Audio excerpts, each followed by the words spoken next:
Did the items for Jane and Hannah arrive? Starting today, we're going to be supporting them, my husband Bob declared triumphantly over the phone. I was at a loss for words due to Bob's sudden declaration. It seemed like Jane and Hannah were the only ones on his mind, with no consideration for me. I contemplated discarding such a husband. Yeah, the stuff arrived, and I just moved into a new place. I responded in a deliberately cheerful tone. A new place? Bob muttered, then seemed stunned. My name is Caroline Smith, and I recently turned 50. I work in sales at a major company, and although the job comes with constant complaints and troubles from clients, it's rewarding and enjoyable. My only family is my husband Bob. We don't have children, and my parents passed away some time ago. My parents-in-law live nearby, but we aren't that close. We have a casual relationship. Bob loves dining out, often taking his sister Jane along for many outings. Jane's daughter, Hannah, always joins them. In the early stages of our marriage, I complained to Bob about him prioritizing Jane and her daughter over me. However, those feelings gradually faded. I want to repay them for the struggles I caused during my student days. After learning of Bob's sincere feelings, I understood that my in-laws are impoverished, living in a small, run-down apartment. It's incredibly cramped. Bob diligently pursued his studies, but he didn't pass his first-choice state university, only getting accepted into private ones. His parents couldn't afford to pay, so Jane, who was working at the time, helped with his tuition. Bob seems grateful to Jane for supporting him during difficult times. After Jane got married, she quit her job to be a stay-at-home mom, limiting her financial resources. After hearing this story, I stopped complaining, understanding the reasons for wanting to give back. I thought it best to let Bob do as he pleases, despite a bit of loneliness. I'm going to go out to eat with Jane and Hannah now, Bob said. Bob is going to dine out with Jane and her daughter today as well. Have a good time, I said with a smile, seeing him off. Let's continue to live supporting each other with Bob, who values family. That's what I thought. However, the rift in our relationship happened about 3 months ago. One day, Bob approached with a serious expression, saying, "In fact, Jane's getting a divorce. She's decided to keep custody of Hannah." When I heard Jane was divorcing, I was honestly perplexed. Jane was the type of person I found difficult to deal with, going back to when I visited Bob's parents' house before we got married. Jane laughed uproariously at me, saying, "Bob, you're marrying her? She's so plain and has bad taste." Bob and his parents didn't say a word, acting like they didn't notice. So I had no choice but to endure Jane's rude behavior as I remembered Bob's declaration. I'm going to visit home every day for a while. Unlike you, who's thick-skinned, Jane is delicate. And I'm worried about Hannah too. Bob disparaged me with a calm demeanor. However, I did not retort. Arguing with Bob here and then, having him perpetually visit his parents' house would also be a problem. Take care. I couldn't say anything else and just saw Bob off. From then on, Bob spent more time away from home. Until now, he often came home around 8 p.m. on weekdays, but there were times when he didn't return even by the next morning. He was almost never home on weekends, and my loneliness just grew. When I returned from work and called out, there was no response at all, and the room was pitch dark. He must be at his parents' house again. With Bob's absence, I often found myself downhearted. However, when Bob was home, he began to annoy me more and more. That day, Bob was uncharacteristically at home, but he made an unthinkable request of me. "Jane told me you haven't given a housewarming gift yet. You're so stingy. You're getting a bonus soon, right? Buy her a designer bag or something," Bob said, as if I must do so. "A housewarming gift? Why do I have to give one? Why don't you do it, Bob?" I responded in kind, but Bob instantly got angry. "You married into this family, so Jane's your family too, isn't she? Don't you think it's ill-mannered not to even be able to do a simple thing like giving a gift to family?" Bob berated me. The lecture from Bob went on for about an hour. In the end, he only said, "Anyway, Just make sure to give Jane and Hannah a gift before leaving the house. He's likely gone to his parents' house.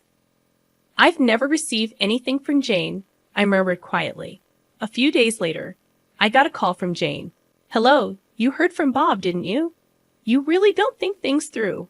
Normally, you give a housewarming gift, Jane stated as if she deserved it. I got irritated at the selfish attitude, so I retaliated. You've never done anything for us either, have you? Even at our wedding, we didn't get a gift from you.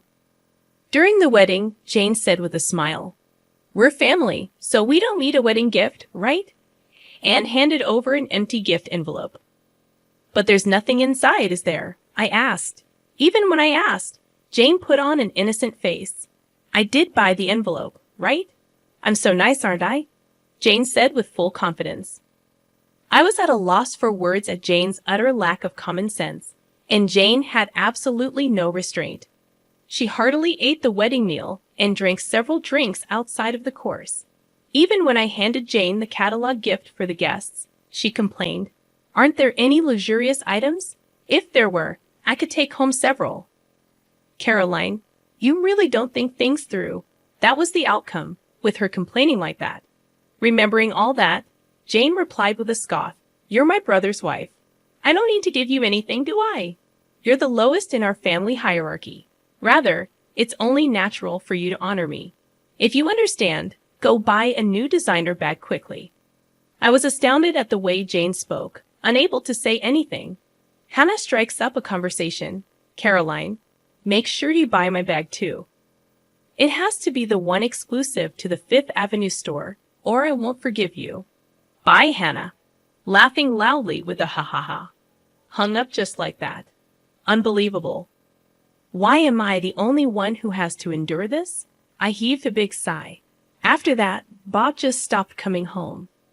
Whenever he did come back, he would take money from my wallet without any regard for my desperate attempts to stop him. You're always at home, so you're not going to use the money, right? I'll use it for something worthwhile. Be grateful.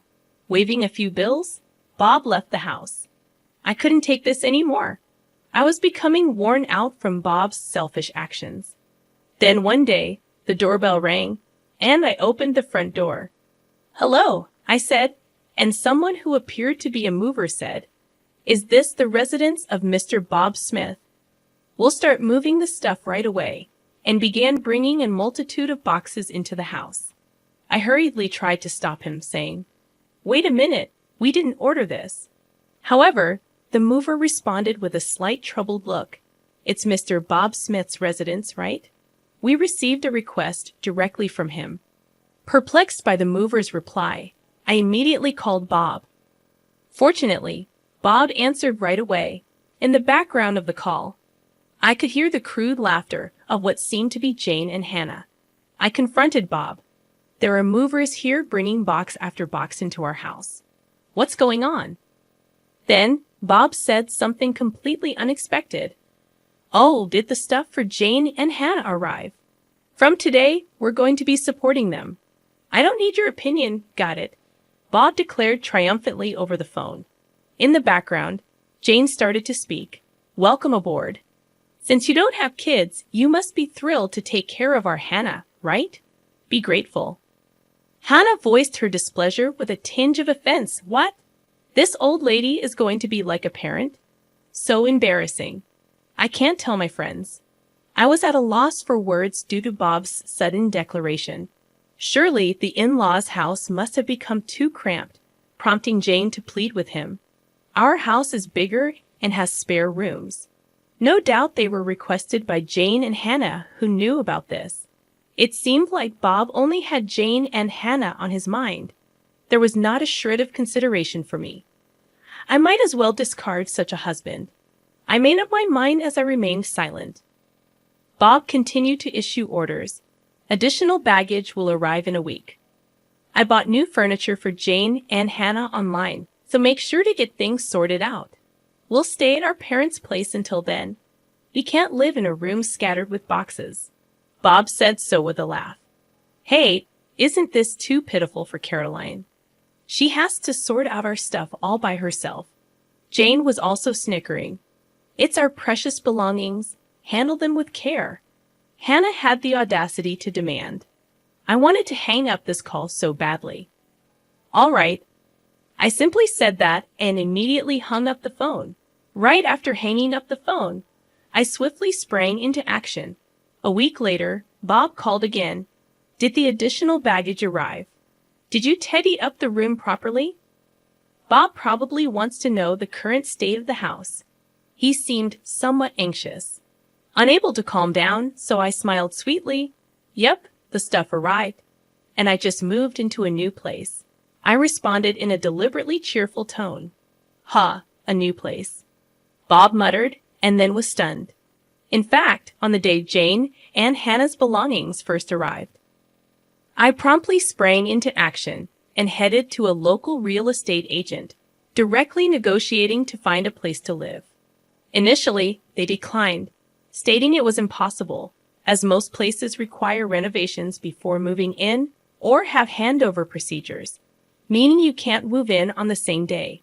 However, after checking with several agents, I was introduced to a women-only shared housing. It came with automatic locks, providing a safe environment for women to live in. The bathroom, toilet, and kitchen were shared, and electricity and gas were already set up, allowing for immediate use. Additionally, a cleaning service came regularly, making it a well-thought-out housing option. Since it was furnished, minimal luggage would not be a problem. According to the real estate agent, there was just one room available. I'd like to see the room right away. I immediately requested from the agent. They took me to view it straight away. And just by taking one look inside the room, I decided I'll take it.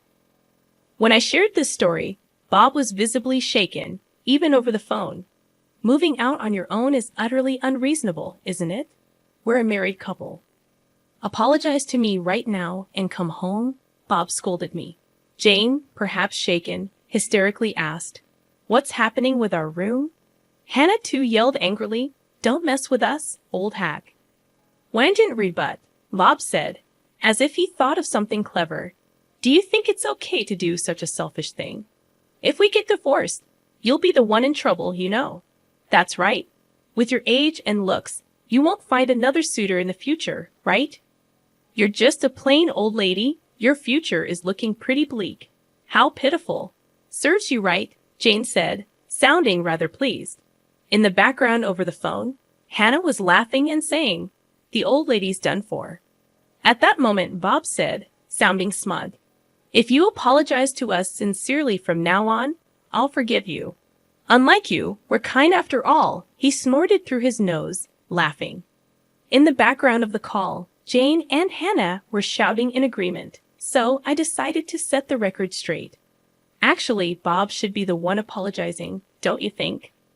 I know about the affair you're having. Bob was visibly shaken.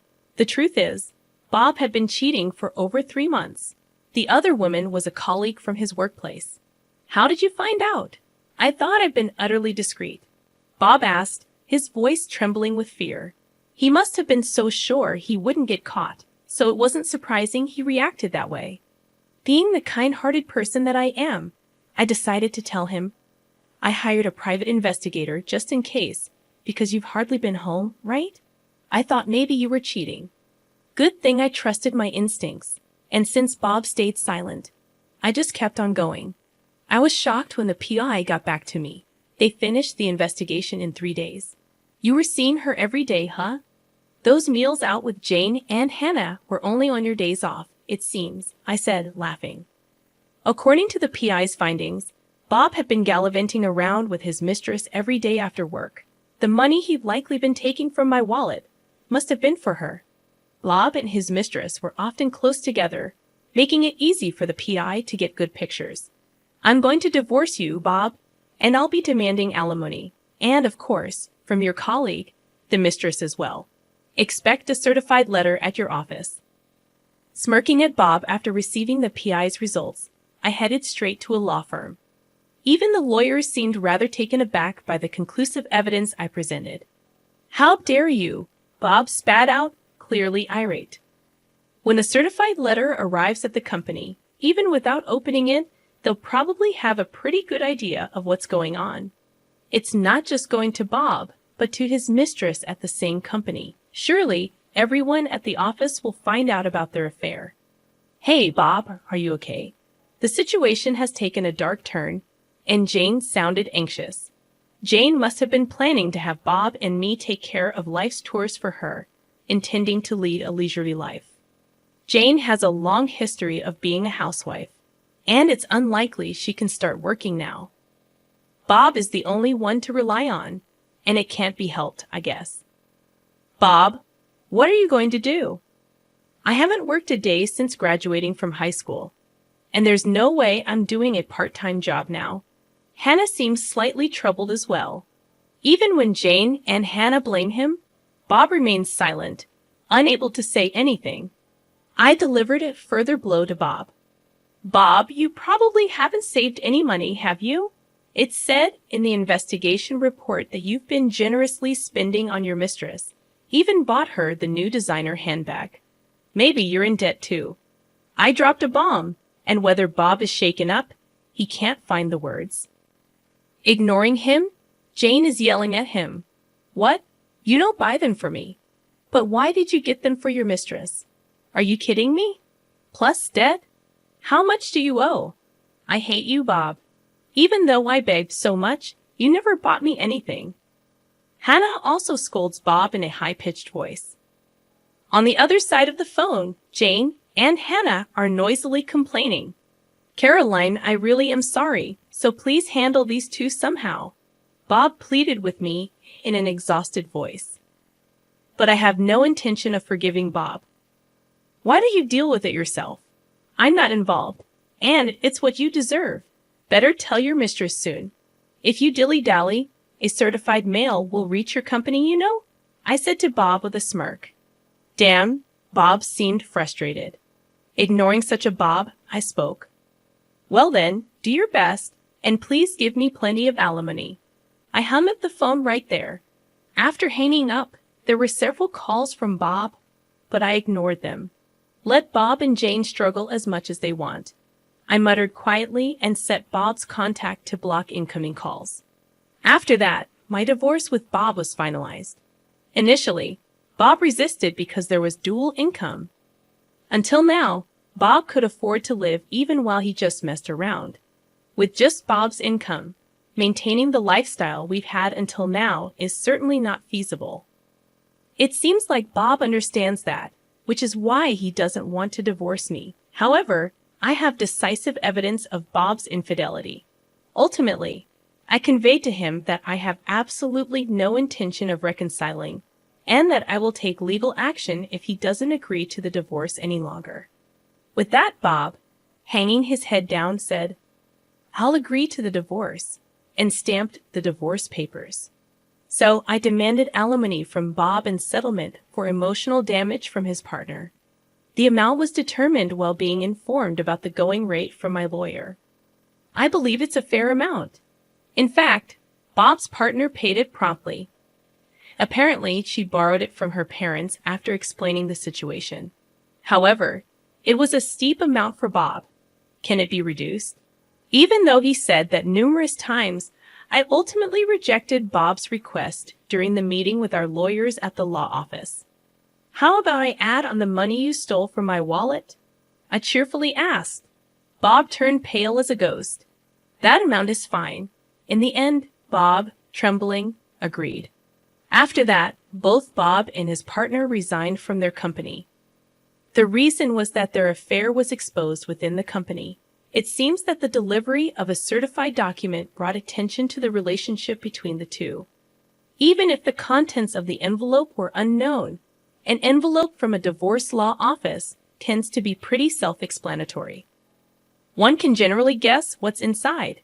Eventually, Bob resigned because things got uncomfortable. Being the subject of juicy gossip around the office, perhaps he couldn't stand it. After leaving the company, Bob has been working in day labor via an agency. Due to his age, it seems he couldn't find another job right away. But payments won't wait. He has living expenses, plus the installment payments of alimony to me, and the mortgage still has a long way to go. Moreover, the debts he likely incurred during his affair came to light. Life's probably going to be pretty tough, I bet. Sometimes I get messages from Bob through the lawyer to me. I was wrong. Please take me back. I'm begging you. I'm barely scraping by. If I'd known this would happen, I would have been nicer to Caroline, Bob says, reportedly weeping in front of the lawyer. I think he's really backed into a corner, but it's too late now. And the situation for Jane and Hannah doesn't look good either. Currently, they are living with Bob, but since Bob has no money, their living situation seems dire. One day, I got a message from Jane on my cell.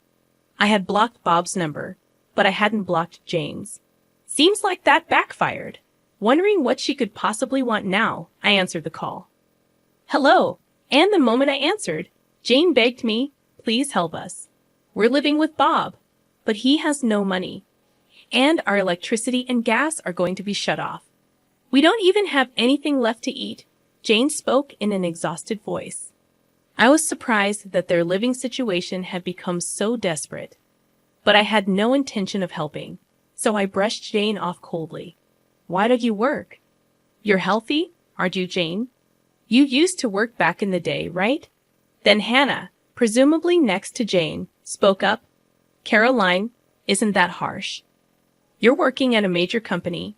You wrangled money out of Bob and his affair partner, so you must have some financial leeway, right? So you have a duty to support Mom and me. If you tell us your address, we'll come there. Take care of us. Hannah apparently has no intention of working even now. It's truly exasperating considering she's still young. Biting back a sigh, I conveyed my stance. Now that I'm divorced from Bob, I'm a complete stranger to you, Hannah. I have no intention of supporting you, and I don't want anything more to do with you. Don't call me again. As soon as I finished speaking, Hannah shouted, Don't mess with me, you old hag. You should just quietly take care of us. Tell us your address right now. After that, they kept shrieking for quite a while. Their characters will likely never change for the rest of their lives. I have nothing to do with this anymore. Goodbye. With that, I hung up the phone. I immediately blocked Jane's number. I never want to deal with them again. In their current state, they will likely face more hardship, but it's their own laziness that brought this upon them.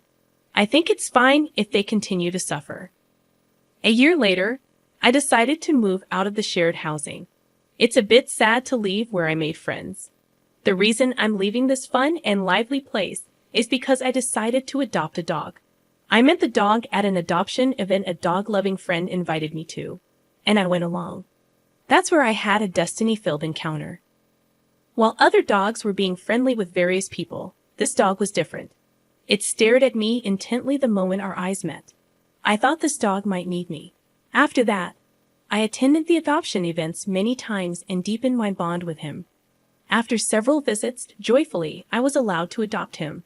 However, the shared housing doesn't allow pets, so sadly, I had to move out. Now I live in a pet-friendly apartment. Dogs don't betray you, and it's so cute when I call. He runs towards me joyfully. There will probably be various difficulties in the future, but I'm not alone anymore. I want to move forward, facing forward, supporting each other with this beloved dog.